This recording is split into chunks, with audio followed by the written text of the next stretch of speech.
ACP అప్పుడు Suryachandra SI arrest చేసింది, ప్రత్యక్ష సాక్షి నేనే.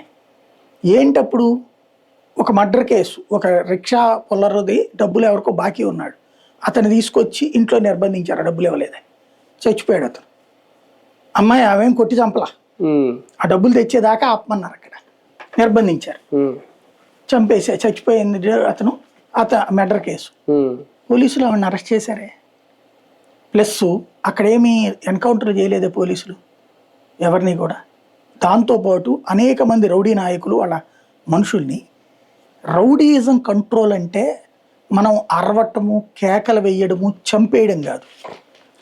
రౌడీ అనేటటువంటి వాడు ఎప్పుడు శక్తివంతంగా ఉంటాడంటే వాడికి వెనకాల వ్యవస్థలు ఉన్నాయి అన్నప్పుడు.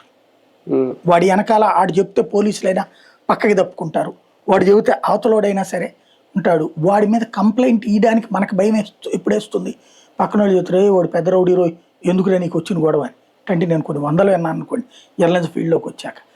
అలాంటప్పుడు డీటీ నాయక్ చేసిన పని ఏంటి, ఆ రౌడీ అరాచకాలు చేసే రౌడీని పోలీస్ స్టేషన్ వాకిట్లో కడ్రాయర్ మీద నుంచోబెట్టేవాడు. దారిని పోయే ప్రతి కానిస్టేబుల్ బయట పీట్ చూసుకొని వచ్చేటప్పుడల్లా ముడ్డి మీద లాఠీతో ఒకటి వేస్తూ ఉంటారు. ఇది సభ్య సమాజం చూస్తుంది. పొద్దు నుంచి రాత్రి దాకా ఆడు పోలీస్ స్టేషన్ నేను చంపేయరు, వాడికి వాడి మీద ఉన్న భయాన్ని చంపేస్తారు. రౌడీయిజం కంట్రోల్ అనేది అప్పుడు జరిగింది. తర్వాత సురేంద్ర బాబులు, ఏబి వెంకటేశ్వరరావు వీళ్ళందరూ దాని కొనసాగింపు. అంతేగాని రౌడీయిజాన్ని కంట్రోల్ అనేటటువంటిది ఆ భయాన్ని పోగొట్టడం, అరవడము, కేకలేయడం కాదు. రెండవది ఏంటంటే పోలీస్కి నువ్వు స్వేచ్ఛ ఇవ్వాలి. ఆ స్వేచ్ఛ ఎట్లా అంటే రాజకీయపరమైనటువంటి ఒత్తిళ్ళు ఉండకూడదు.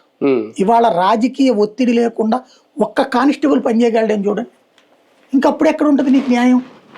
పోలీస్కి ఇట్లాంటి విచ్చలవిడి స్వేచ్ఛ ఇచ్చావు అనుకో, రేపు పొద్దున్న నీవాడినైనా చంపేది. ఇప్పుడు నీవాడే ఆడు చచ్చిపోయినాడు, ఆడేం వైసీపీ వాడుగా, తెలుగుదేశం వాడుగా, పక్కా జనసేన గారి స్టిక్కర్ కూడా ఉందండి.